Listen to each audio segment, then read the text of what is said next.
31 दिसंबर 2024 मंगलवार, ख्रीस्त जयंती सप्ताह। पहला पाठ यूहन्ना का पहला पत्र, अध्याय 2, पद संख्या 18 से 21। बच्चों, यह अंतिम समय है। तुम लोगों ने सुना होगा कि एक मसीह विरोधी का आना अनिवार्य है। अब तक अनेक मसीह विरोधी प्रकट हुए हैं। इसमें हम जानते हैं कि अंतिम समय आ गया है। वे मसीह विरोधी हमारा साथ छोड़कर चले गए, किंतु वे हमारे अपने नहीं थे। यदि वे हमारे अपने होते तो वे हमारे ही साथ रहते। वे चले गए जिससे यह स्पष्ट हो जाए कि उनमें कोई भी हमारा अपना नहीं था। तुम लोगों को तो मसीह की ओर से पवित्र आत्मा मिला है और तुम सभी लोग सत्य जानते हो। मैं तुम लोगों को इसलिए नहीं लिख रहा हूँ कि तुम सत्य नहीं जानते, बल्कि इसलिए तुम सत्य जानते हो और यह भी जानते हो कि हर झूठ सत्य का विरोधी है। यह प्रभु की वाणी है। ईश्वर को धन्यवाद। संत यूहन्ना के अनुसार आज का पवित्र सुसमाचार, अध्याय 1, पद संख्या 1 से 18। आदि में शब्द था, शब्द ईश्वर के साथ था और शब्द ईश्वर था। वह आदि में ईश्वर के साथ था। उसके द्वारा सब कुछ उत्पन्न हुआ और उसके बिना कुछ भी उत्पन्न नहीं हुआ। उसमें जीवन था और वह जीवन मनुष्यों की ज्योति थी। वह ज्योति अंधकार में चमकती रहती, अंधकार ने उसे नहीं बुझाया। ईश्वर को भेजा हुआ यूहन्ना नामक मनुष्य प्रकट हुआ। वह साक्षी के रूप में आया, जिससे वह ज्योति के विषय में साक्ष्य दे और सब लोग उसके द्वारा विश्वास करें। वह स्वयं ज्योति नहीं था, उसी ज्योति के विषय में साक्ष्य देना था। शब्द वह सच ज्योति था जो प्रत्येक मनुष्य का अंधकार दूर करती है।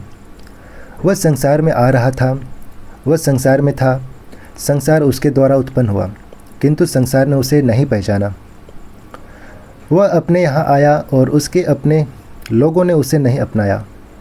जितनों ने उसे अपनाया और जो उसके नाम में विश्वास करते हैं, उन सब को उसने ईश्वर की संतति बनने का अधिकार दिया।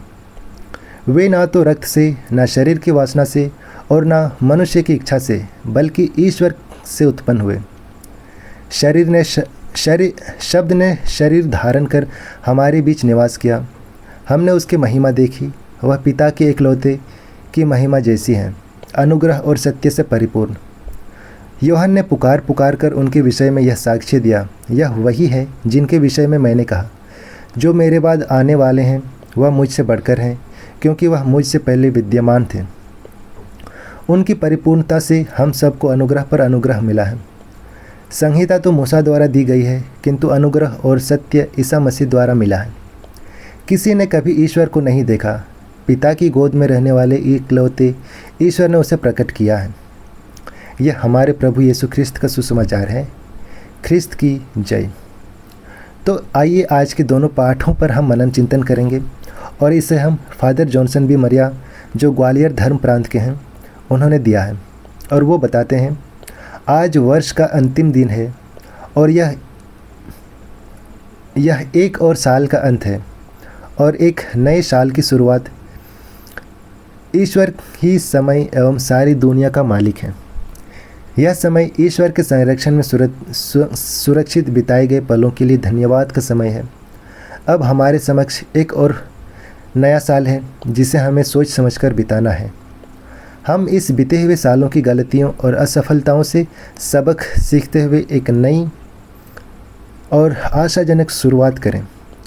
आज के सुसमाचार में यूहन्ना हमें याद दिलाते हैं कि हमारा जीवन तभी सार्थक हो सकता है जब ईश्वर हमारे जीवन के हर क्षण हमारे साथ रहते हैं।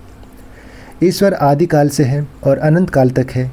हमारे जीवन का एकमात्र उद्देश्य उसी अनंत ईश्वर के साथ अनंत जीवन में प्रवेश करना है।